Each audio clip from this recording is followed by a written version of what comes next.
حضرت عدی ابن حاتم سے ایک حدیث شریف مروی ہے کہ حضور صلی اللہ علیہ وسلم نے ارشاد فرمایا، قیامت کے دن اللہ تعالیٰ ہر شخص سے براہ راست بات کرے گا اور درمیان میں کوئی ترجمان اور واسطہ نہ ہوگا۔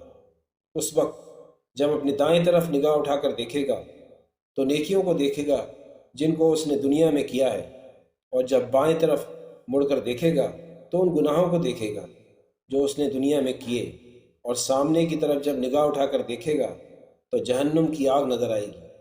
ایسی کشمکش کی حالت میں جب تک 5 سوالات کا جوابات نہ دے گا، اس وقت تک اللہ کے دربار میں اپنے قدموں کو ہلا نہیں سکے گا۔ یہ سوالات نہایت سنگین ہوں گے، جن کو حدیث پاک میں رسول اللہ صلی اللہ علیہ وسلم نے ترتیب وار بیان فرمایا ہے۔ ان 5 چیزوں میں سے ایک عمر کے بارے میں سوال کیا جائے گا کہ تم نے اپنی عمر کس طور سے گزاری ہے، پوری زندگی عمر کا کتنا حصہ نیکیوں میں گزارا ہے اور کتنا معصیت میں گزارا ہے۔ اس لیے کہ انسان کی عمر اللہ پاک کی طرف سے امتحان کے واسطے ایک متعین وقت ہے، جیسا کہ اسکولوں، کالجوں اور یونیورسٹیوں میں امتحان میں سوالات کے جوابات لکھنے کے لیے 3-4 گھنٹے کا وقت دیا جاتا ہے۔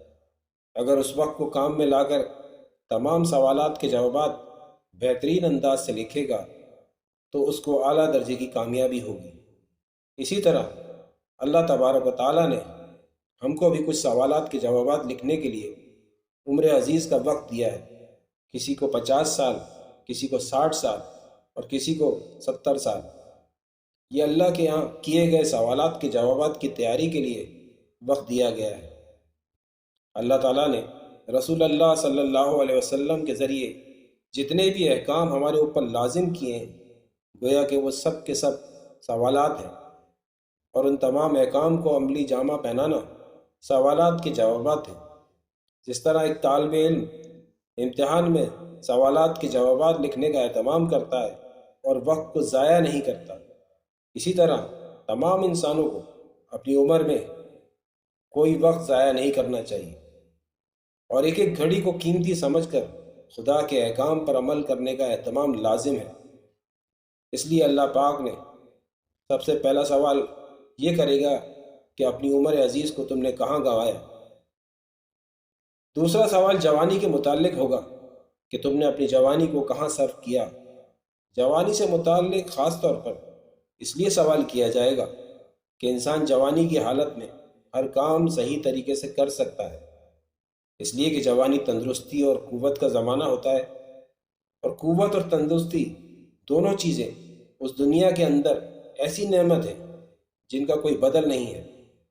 بڑے بڑے اسپتالوں میں جا کر دیکھ لیا جائے تو اندازہ ہوگا کہ دنیا میں سب سے زیادہ قیمتی چیز تندرستی ہی نظر آئے گی۔ آدمی صحت و تندرستی کے لیے دور دراز شہروں اور ملکوں کا سفر کرتا ہے، ہزاروں لاکھوں روپے خرچ کر ڈالتا ہے، صرف ایک چیز یعنی تندرستی اور صحت کو حاصل کرنے کے لیے۔ اسی طرح جوانی کی قوت کتنی قیمتی چیز ہے، ہر بوڑھے اور کمزور کو معلوم ہے کہ اللہ تعالیٰ نے اتنی قیمتی نعمت عطا فرمائی تھی۔ اس زمانے میں ہر طریقے سے عبادت کرنا آسان ہوتا تھا، اس لیے اللہ تبارک و تعالیٰ جوانی کی قیمتی نعمت کے بارے میں سوال کرے گا، اور تم نے اس کو کہاں صرف کیا۔ تیسرا یہ کہ مال کے بارے میں سوال ہوگا کہ کہاں سے حاصل کیا۔ ہم نے جو رسول اللہ صلی اللہ علیہ وسلم کے ذریعے حلال کا راستہ بتلا دیا تھا، اس سے یہ مال حاصل کیا یا حرام کے راستے سے حاصل کیا۔ چوتھے یہ کہ جو مال بدولت ہم نے تم کو دی تھی، تم نے اس کو کہاں خرچ کیا، جائز چیزوں میں خرچ کیا یا ناجائز امور میں، اور اپنی دولت میں سے آخرت کے لیے کیا جمع کیا۔ اگر تم نے اخلاص کے ساتھ اپنے گھر اور اپنے مال میں سے ایک کھجور بھی خرچ کیے تو ہم نے اس کو بڑھا کر پہاڑ کے برابر کر دیا ہے۔ اور یہ بھی سوال ہوگا کہ تم نے اس مال کو ناجائز چیزوں میں کیوں خرچ کیا، فضول خرچی کیوں کی۔ اس طرح ہر انداز سے سوال ہوگا۔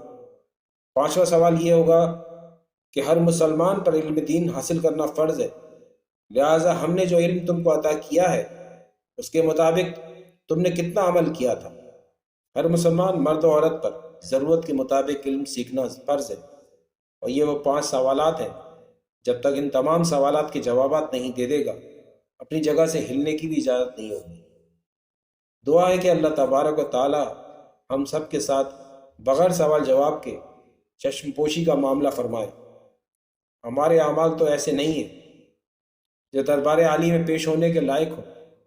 اگر چشم پوشی کا معاملہ نہ ہوا تو خیر نہیں، بس اس کی بے پناہ رحمت سے یہ امید ہے کہ ہم سب کو بغیر حساب و کتاب کے جنت نصیب فرمائے گا، آمین۔